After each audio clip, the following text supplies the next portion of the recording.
Click করুন অ্যাপের bell আইকনে আর সাবস্ক্রাইব করুন এবিপি আনন্দ। সব সময় থাকুন খবরে। সরাসরি আপনাদের নবান্নে নিয়ে যাব, মুখ্য সচিব কি বলছেন শুনুন।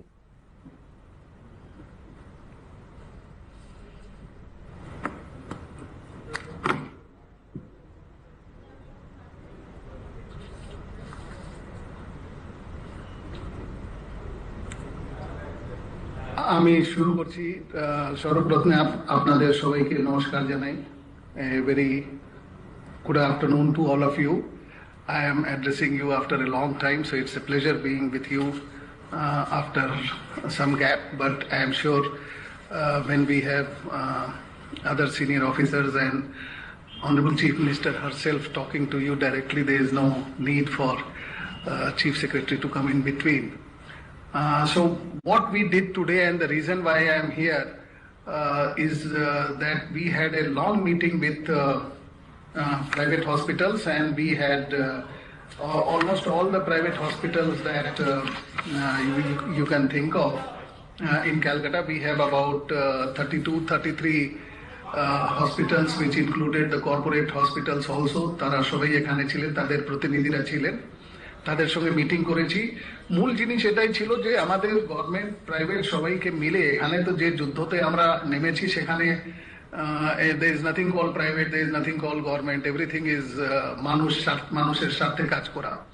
তো কাজে সেদিক থেকে আমরা সবাই একই লড়াইয়ের অংশীদার। সেখানে সবারই কিছু না কিছু ভূমিকা আছে, তেমনি প্রাইভেট সেক্টরের একটা মস্ত বড় ভূমিকা আছে। কিন্তু প্রাইভেট সেক্টরের সঙ্গে আলাদা করে মিটিং করতে হলো এই জন্য, যেহেতু সাধারণ মানুষের কাছ থেকে নানা রকম আমরা সমস্যার কথা শুনেছি যে প্রাইভেট হসপিটালে যারা যাচ্ছেন তাদের কিছু কিছু সমস্যা হচ্ছে। তো সেই সবটা নিয়ে কথা হলো যে 1000 মতন প্রাইভেট হসপিটালে বেড আছে কলকাতাতে। It is close two 1900 something আছে, বাট ধরে নিন 1000 বেড আছে। সেখানে অ্যারাউন্ড 50% বেডস এখনো ভেকেন্ট আছে। এই 1000 বেডের মধ্যে বেশ কয়েকটা হসপিটাল গতকাল থেকে আজকের মধ্যে ইন দ্য লাস্ট 24 আওয়ার্স তাদের বেডের সংখ্যা বেড়েছে। কাজে এক্সাক্ট ফিগার আপনাকে হেলথ ডিপার্টমেন্ট থেকে দিয়ে দেওয়া হবে, যেটা আজ গতকাল মাননীয় মুখ্যমন্ত্রী বলেছিলেন যে এটা ওয়েবসাইটে দেওয়া হবে, পাবলিক ডোমেনে এই ফিগারটা থাকবে। প্রাইভেট সেক্টর, গভর্নমেন্ট সেক্টর, এটা আমরা আপনাদেরকে দেব। সারা পশ্চিম বাংলায় আমাদের কাছে 10,000-এর বেশি কোভিড বেড আছে। তার মধ্যে 8,000 থেকে একটু সামান্য বেশি সংখ্যা এখনো আমাদের আনঅকুপাইড রয়েছে। কাজে total occupancy ranges between 20 to 20%, and এটা আরো কমে যাবে যখন আমরা এসিমটোমেটিক পেশেন্টকে অ্যান্ড মাইল্ডলি সিমটোমেটিক পেশেন্টকে হোম আইসোলেশন অথবা সেফ হোমে রাখতে পারবো। আপনারা শুনেছেন, আগেও গতকালও বলা হয়েছে যে সেফ হোমের ব্যবস্থা করা হয়েছে। Safe home is something which is in between a hospital and a home. সেখানে মেডিকেল টিম অ্যাসিস্ট করে ডেলি মেডিকেল চেক আপ করা হয়, সেখানে মাইল্ড অ্যান্ড এসিমটোমেটিক পেশেন্টকে রাখা হয়। সো এই সেফ হোম ক্যালকাটাতে অন্যভাবে একটা সৃষ্টি হয়েছে, সেটা আপনাদের জানার দরকার আছে। সেফ হোম তো ক্যালকাটাতে গভর্নমেন্ট থেকে সেট আপ করা হচ্ছে, কিন্তু প্রাইভেট সেক্টরে এই সেফ হোম এরা বলছে স্যাটেলাইট সেন্টার। এই যে satellite health facility, not satellite centre, satellite health facility. অনেকটা বড় বড় কর্পোরেট হসপিটাল যারা রয়েছে তারা পাশেই বিল্ডিং এ এই স্যাটেলাইট হেলথ ফেসিলিটি ক্রিয়েট করেছেন, যেখানে ওরা এসিমটোমেটিক অ্যান্ড মাইল্ডলি সিমটোমেটিক পেশেন্টকে রাখছেন। উদ্দেশ্য এটাই হচ্ছে যে যাতে ওখানে পেশেন্ট যাদের hospital bed, Covid bed occupy করার দরকার নেই, তারা যাতে হসপিটাল বেড অকুপাই না করে, যাতে সত্যিকারী সিরিয়াস পেশেন্ট যারা আছেন তাদের ক্ষেত্রে বেড অ্যাভেলেবল থাকে। এই প্রশ্নটা এসেছিল যে কতটা এটা আমাদের প্রজেকশন আছে। ওরা জানতে চেয়েছিলেন যে গভর্নমেন্ট কি ভাবছে আগামী দিনে কত পেশেন্ট হবে, কিরকম লোড হবে। সেখানে আমরা বলেছি যে নানা রকম ম্যাথমেটিক্যাল মডেল অথবা নানা রকম ক্যালকুলেশন করা হয়েছে, কিন্তু আমরা একটাই জিনিস জানি যে government is ahead of COVID in its war against COVID. This is something which is important for you to note. আমরা মনে করি আমরা কোভিড থেকে এগিয়ে আছি। কাজে যেমন যেমন এই সমস্যা বাড়বে আমরা কিন্তু প্রস্তুত আছি তেমন তেমন আমাদের পরিকাঠামোকে উন্নত করার জন্য। আর সেখানে খুবই ইম্পর্টেন্ট জিনিস আছে যে সেই পরিকাঠামো কিন্তু পাশাপাশি প্রাইভেট সেক্টর তেও যাতে অথবা এনজিও সেক্টর তেও এই পরিকাঠামোটা একইভাবে সমানভাবে তাল মিলিয়ে উন্নত হয়, সেটা আমরা দেখলাম মিটিং ডাকার সঙ্গে সঙ্গে। যেটা সুবিধা হয়েছে, অনেক হসপিটাল রিলাইজ করেছেন কোভিড বেড বাড়াতে, প্রাইভেট হসপিটাল তাদের গতকাল আমাদের সংখ্যা ছিল প্রায় 800 মতন, আজকে সেই সংখ্যাটা 1000-এর কাছাকাছি পৌঁছে গেছে। নাও ইন্টারেস্টিংলি এই যে তথ্য আছে আমি আপনাকে দিচ্ছি যে আমাদের সরকারি হাসপাতালে 10,100 কি 200 বেড আছে, 8,000 বেড খালি আছে, অথবা প্রাইভেট সেক্টরে ক্যালকাটাতেই 1,000 বেড আছে, সেখানে 500 বেড খালি আছে। এই তথ্যে কোনো মানে হয় না একজন সাধারণ মানুষের ক্ষেত্রে। কারণ হচ্ছে কি, আমি যেতে চাই, আমি শুধু চাই একটা বেড। আমাকে কাইন্ডলি জানিয়ে দিন এই একটা বেড আমি কোথায় পাবো, আমি জেনে কি লাভ, কি 50% অকুপেন্সি কি 60% অকুপেন্সি। এর একমাত্র উপায় আছে যে আমি এই ইনফরমেশনটা পাবলিক ডোমেনে রাখি। তো কাজে আজকে সন্ধ্যা থেকে আমি চেষ্টা করব 7টার মধ্যে সারা পশ্চিম বাংলায় যতটা কোভিড হসপিটাল আছে তার বেডের সংখ্যা, তার মধ্যে খালি বেড কতটা আছে সেই সংখ্যাটা বাই 7 PM আমি এক্সপেক্ট করছি হেলথ ডিপার্টমেন্ট এই তথ্যটা ওনাদের ওয়েবসাইটে তুলে দেবেন।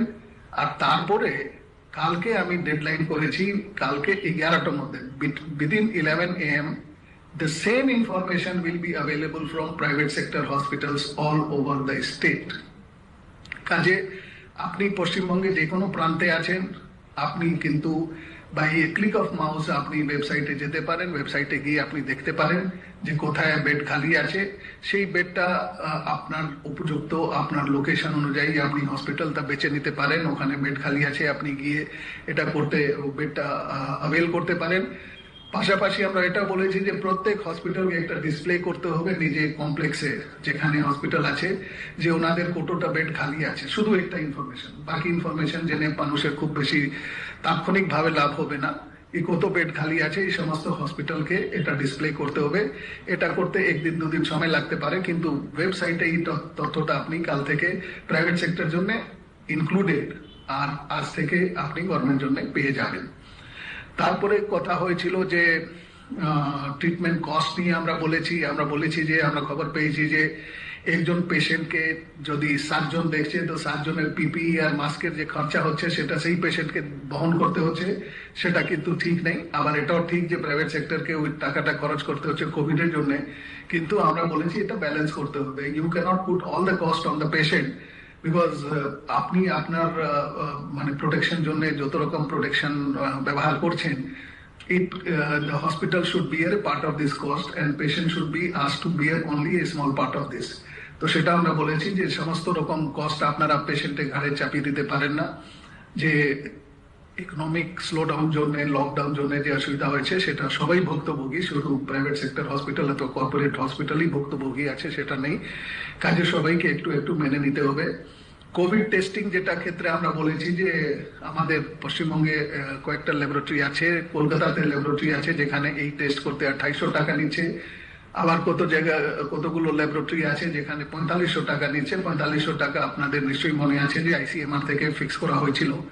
তো সেখানে আমরা সবাইকে বলেছি আপনারা রিডিউস করুন। আমরা গভর্নমেন্ট থেকে এখনো কিন্তু কোনো রেট ফিক্স করে দিচ্ছি না, কিন্তু এটা দেখবো আগামী দিনে কি ধরনের সমস্যা রয়েছে, তারপরে একটা সিদ্ধান্ত নেওয়া হবে। আপাতত আমরা আপিল করেছি যে treatment cost should be rationalised, it should be reduced, and all cost of treatment যেটা কোভিড জন্য বাড়তি কস্ট হচ্ছে সেটা শুধুমাত্র পেশেন্টের উপরে চাপিয়ে দিলে হবে না, এটা ঠিক নেই। আমরা এটা দেখবো, নজর রাখবো এর উপরে। আর থার্ড জিনিস হচ্ছে যে টেস্টিং কস্ট যদি একটা ল্যাবরেটরি 2800 টাকায় করতে পারে, তাহলে আর একটা ল্যাবরেটরি 4500 টাকা কেন নেবে? ভালো খবর যেটা রয়েছে সেটা এটা আছে যে প্রত্যেকটি হসপিটাল বলেছে যে আমরা কোভিড পেশেন্ট রিফিউজ করব না। এখন আমরা কিন্তু খবর পেয়েছিলাম যে ডাক্তার মানে patient from hospital two hospital ঘুরছে। সরকারি হাসপাতালে কম হয়েছে বিকজ এখানে ডেজিগনেটেড কোভিড হসপিটাল আছে, কিন্তু প্রাইভেট হসপিটালে বেশি হয়েছে বিকজ আমি জানি যে এক্স হসপিটালে পাবো, এক্সে গেলাম, ওখান থেকে আমাকে ফেরত দিয়ে দেওয়া হলো, তারপরে ওয়াই, তারপরে জেড। এটা করতে করতে পেশেন্টের অবস্থা এত কাইল হয়ে গেছে, এত খারাপ হয়ে গেছে, পেশেন্ট যেখানে ভর্তি হচ্ছে সেখানে বাঁচবে কিনা কোনো ভরসা নেই। তো কাজে আমরা বলেছি যে ওরা সবাই আমাদেরকে কথা দিয়েছেন ওরা ফেরত দেবেন না, কিন্তু আপনাদের জ্ঞাতার্থে আমি বলছি যে ক্লিনিক্যাল এস্টাবলিশমেন্ট অ্যাক্টের প্রভিশন রয়েছে দ্যাট দে ক্যানট রিফিউজ। তো এটা আমি ওনাদেরকে জানিয়েছি যে আন্ডার দ্য অ্যাক্ট যে ক্লিনিক্যাল এস্টাবলিশমেন্ট অ্যাক্ট যেখানে ওনাদেরকে লাইসেন্স দেওয়া হচ্ছে সেখানে কোনো অবকাশ নেই একজন পেশেন্টকে রিফিউজ করার। সেখানে পরিষ্কার বলা আছে যে ইনফেকশাস ডিজিজের যদি কোনো পেশেন্ট আসে তাহলে হসপিটাল বাধ্য আছে ওকে জায়গা দিতে, ওকে আইসোলেশনে রাখতে। তো আমি বললাম যে আমরা আমাদের পশ্চিমবঙ্গে যে সরকারের নীতি আছে সেখানে আমরা কখনো আইন চাপিয়ে দিয়ে কোনো কাজ জোর করে করতে বলি না, কিন্তু এটা জানার দরকার আছে সবারই। এটা মাথায় রাখতে হবে যে আমাদের যে 2017 সালে ক্লিনিক্যাল এস্টাবলিশমেন্ট অ্যাক্ট করা হয়েছে গভর্নমেন্ট দ্বারা, সেখানে এই প্রভিশন রয়েছে যে পেশেন্টকে রিফিউজ করা যাবে না। আপনারা জানেন বিভিন্ন অন্য ফোরাম থেকেও রিকোয়েস্ট করা হচ্ছে সব প্রাইভেট হসপিটালকে যে আপনারা পেশেন্টকে রিফিউজ করবেন না। টেস্টিং প্রোটোকল ক্ষেত্রে আপনারা সবাই জানেন, আমি আবার আপনাদেরকে বলে দিচ্ছি যে প্রাইভেট ডক্টর একজন মেডিকেল অফিসার টেস্টিং প্রেসক্রাইব করতে পারেন, কিন্তু সে পেশেন্টটাকে সিমটোমেটিক হতে হবে।